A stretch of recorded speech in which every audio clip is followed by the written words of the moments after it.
Hello बच्चों, चलिए प्रश्न को समझते हैं। प्रश्न है आपके सामने कि निम्नलिखित में से कौन सा कार्बन आयन सर्वाधिक स्थायी अपेक्षित है। तो आपको अलग अलग विकल्प दे रखे हैं। पहला विकल्प है यहाँ पर आपके देखिए सभी में सेम दे रखा है NO2 बेंजीन के ऊपर, और यहाँ पर आपके H और Y और अलग अलग जगह पर आपके प्लस दे रखा है। एक बार यहाँ पर है, एक बार यहाँ पर है और एक बार यहाँ पर है।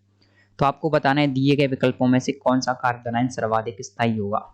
तो हमारे प्रश्न की जो मुख्य अवधारणा वो ये है कि आपको पता होना चाहिए कि दिया गया जो कार्बन आयन है वो किस प्रकार से किस पर सबसे अधिक स्थायी होगा। तो कार्बन आयन का स्थायित्व आपको आना चाहिए। तो आपको यहाँ पर कार्बन आयन का स्थायित्व देखना है। तो देखिए सबसे पहले आप जानते हैं कार्बन आयन का मतलब क्या होता है। कार्बन के ऊपर धन आयन। चूंकि हम सभी लोग जानते हैं कार्बन की 4 संयोजकताएं होती हैं। देखिए अगर कार्बन के ऊपर धन आयन है तो इसका मतलब ये होगा कि कार्बन के पास में कोई ऐसा समूह होना चाहिए। अगर इसके स्थायित्व देखना हो तो कार्बन के धन आयन का स्थायित्व कैसे बढ़ेगा। अगर कार्बन के पास में कोई ऐसा समूह हो जो क्या करे, क्या हो, इलेक्ट्रॉन दाता समूह। इलेक्ट्रॉन दाता समूह क्या होते हैं, प्लस आई प्रभाव वाले समूह होते हैं और प्लस एम प्रभाव वाले समूह होते हैं।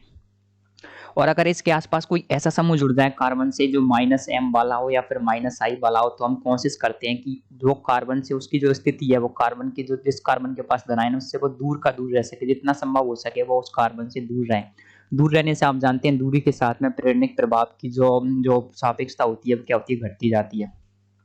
तो हमको दिए गए विकल्पों में जब आप गौर करने पर देखेंगे तो आप पाएंगे कि हमारा जो विकल्प ए है, विकल्प ए में आपकी देखिए आपके सामने क्या लगा रखा है। यहाँ पर आपको लगा रखा है NO2 समूह। आपके क्या है, NO2 समूह आपके लगा रखा है। किसके साथ में लगा रखा है, कार्बन जो आपके बेंजीन समूह है ना उसमें NO2 समूह।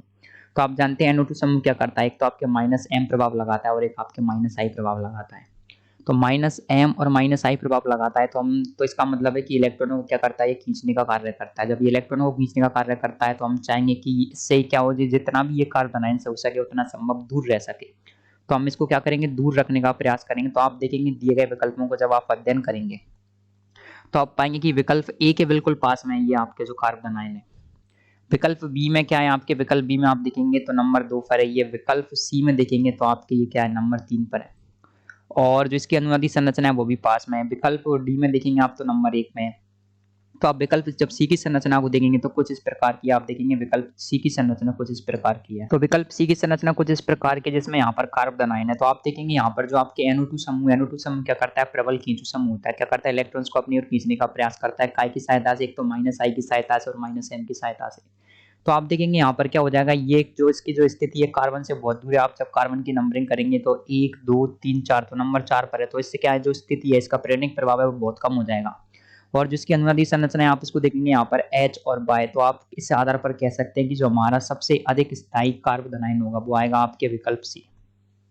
तो हमारे सबसे अधिक का स्थायी कार्बन आयन आ जाएगा आपके विकल्प सी आ जाएगा। कारण क्या है, क्योंकि इसमें NO2 समूह और कार्बन आयन के बीच की जो दूरी है वो सर्वाधिक है, जिससे क्या हो जाएगा, इसका स्थायित्व क्या हो जाएगा, बढ़ जाएगा। तो हमारे प्रश्न का सही उत्तर आएगा विकल्प सी। तो आशा करते हैं आपको प्रश्न का उत्तर समझ आया होगा। धन्यवाद।